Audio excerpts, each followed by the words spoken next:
Hi there, and a very warm welcome to this edition of The Hub on CGTN. I'm Wang Guan, live in Beijing. Despite global challenges under COVID-19 resurgence, China's GDP in 2021 expanded 8.1%. That is a pace above the government's target of 6%. On Monday evening, Chinese President Xi Jinping addressed a virtual event of the World Economic Forum. He reaffirmed China's commitment to pursuing high-quality development, reform, and opening up, as well as ecological conservation. CGTN's Feng Yilei filed this report. President Xi Jinping champions economic globalization to the international community at the World Economic Forum that looks to address critical challenges facing the world today. He referred to changes and pandemic unseen in a century, but said globalization is unstoppable. 经济全球化是时代潮流。 Economic globalization is the trend of the times. Though counter currents are sure to exist in a river, no one can stop it from flowing to the sea. Countries around the world should uphold true multilateralism. We should remove barriers, not erect walls. We should open up, not close off. We should seek integration, not decoupling. This is the way to build an open world economy. Xi Jinping spoke of China's solution to major pressing issues, how to beat the pandemic and how to rebuild a post-COVID world. He said countries of the world should learn from comparing long history cycles and foster new opportunities on the basis of mutual respect and finding win-win common ground. Facts have shown once again that amidst the raging torrents of a global crisis, countries are not riding separately in some 190 small boats, but are rather all in a giant ship, carrying our shared destiny. It is the third time for Xi to stress the importance of upholding openness and solidarity at the forum. Last year, the Chinese president championed multilateralism amid a global crisis. And in 2017, he strongly advocated for economic globalization and warned against protectionism. The Chinese president expressed confidence in China's economy. The latest economic data show that China's growth far exceeded the government's targets last year. Despite economic pressure on the horizon, Xi Jinping says China will not grow at the cost of environment or its people's well-being. As a rising tide lifts all boats, everyone will get a fair share from development, and development gains will benefit all our people in a more substantial and equitable way. The Chinese leader also called on the world to do everything necessary to emerge from the shadow of the pandemic and boost economic and social recovery and development. Feng Yilei, CGTN, Beijing. Now to talk about World Economic Forum's virtual meeting and President Xi's speech, I'm joined by Rebecca Ivey. She's the Chief Representative Officer of the China office at the World Economic Forum. She's currently based in Beijing. So good to have you, Rebecca. Now, we've heard from the Chinese president. What's your takeaway from President Xi's address? Anything stood out for you? Yes, well, as you are most likely aware, this is the fifth year that President Xi has addressed the World Economic Forum.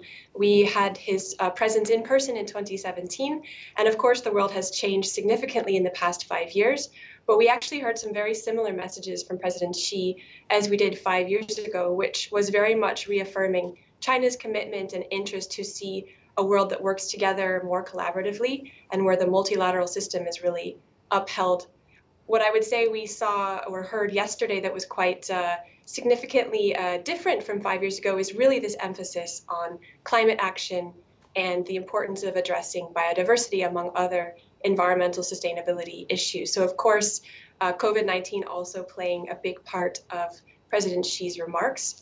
And it was a very powerful message to kick off our Davos Agenda Week. Indeed, COVID-19 in general, and Omicron variant in particular, is wreaking havoc around the world, having a huge impact on global economies. President Xi said, amidst the ranging torrents of a global crisis, countries are not riding separately in some 190 small boats, but rather all in a giant ship on which our shared destiny hinges. What are your thoughts on that? Well, I think, first of all, it's another example of some of the great symbolism that is used in the Chinese leaders' remarks, which really, I think, causes some of those messages to really stick with us. I mean, the World Economic Forum couldn't agree more that we need to face challenges like COVID-19, like climate change together.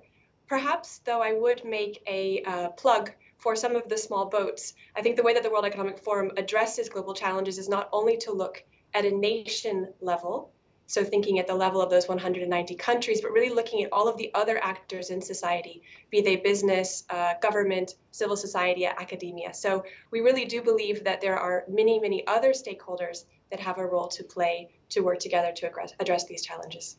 Right, talking about economic challenges, there are many. Supply chain disruptions is obviously one of them. We saw sky-high inflations, for example, in North America, in the US in particular.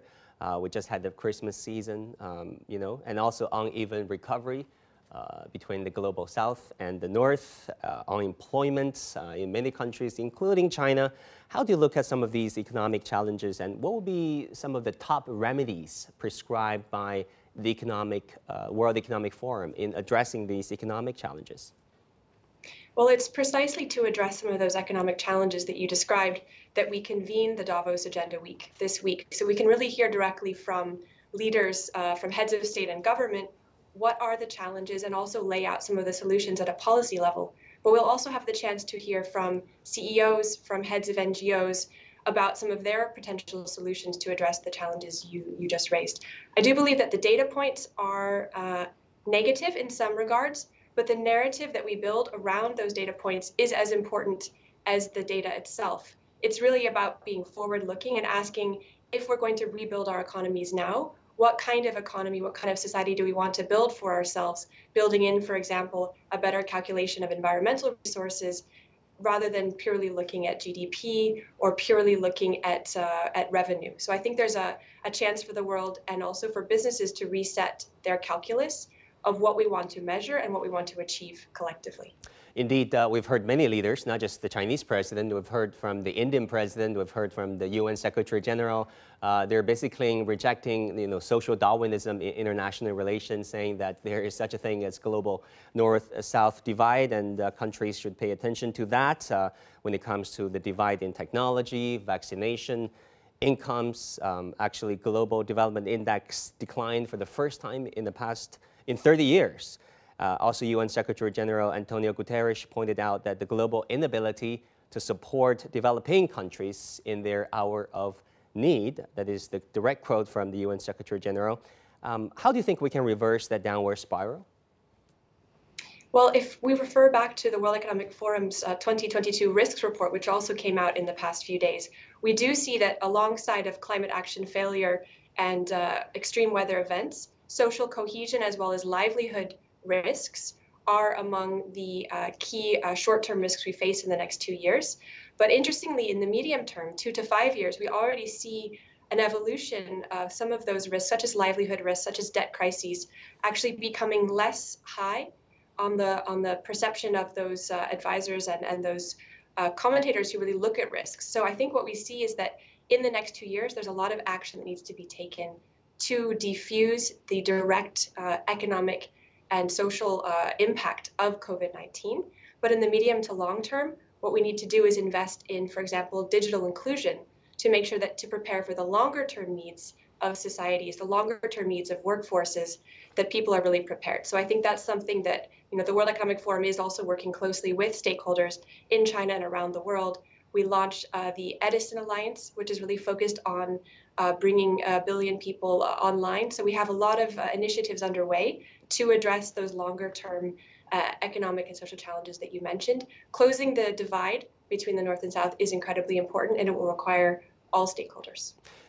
Another issue, climate change, that is a limited time offer for nations and governments and people to act.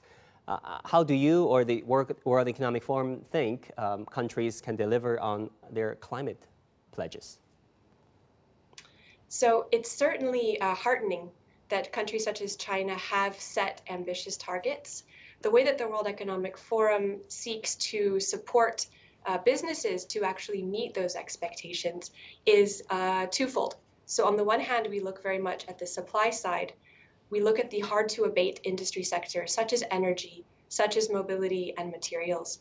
And we're working directly with the Mission Possible Partnership to engage those industries in really looking across their industrial chains to really look not only at what kinds of green technologies could be deployed, but also what kind of financing and investment is needed to help those industries transform as quickly as possible. On the demand side, we also work closely with a coalition, for example, of first movers. These are companies or industries that are more downstream. They have the opportunity to also reshape the kinds of economic products that we deliver by really demanding and insisting that the whole supply chain is as carbon neutral as possible. So we're looking at technology, we're looking at investment and financing, and we're also looking at commitments from both countries as well as companies. There is a lot the World Economic Forum is currently doing, obviously. Now, I've always wanted to ask you this question. The World Economic Forum has been a fantastic platform, but also, as a student of international relations, history has taught us that it's at the end of the day, most likely, it is down to the national governments, national policymakers, central bank governors, legislatures to implement whatever remedies you may have prescribed for them. Are you sometimes frustrated, you or your colleague at the WEF, at the ability that the WEF or inability the WEF can foster change? Well, the World Economic Forum is only as strong as our members and partners. So our real focus is actually on building the alliances needed to move action through the resources of our members and partners. So I do believe, on the one hand, we do see the impact of domestic politics on national level policies, the ability to implement and really pursue those key targets. On the other hand, I have a great faith in the many stakeholders and the many actors in society to be working very hard on the sidelines and really pushing issues that used to be on the sidelines into the center of the agenda. So I do actually take an optimistic view that when we take a very short-term view, it seems like we're moving too slowly. But if we look at the medium or the long term, we can actually achieve great things. Rebecca Ivey, Chief Representative Officer at the China Office of the World Economic Forum, thank you so much for joining us.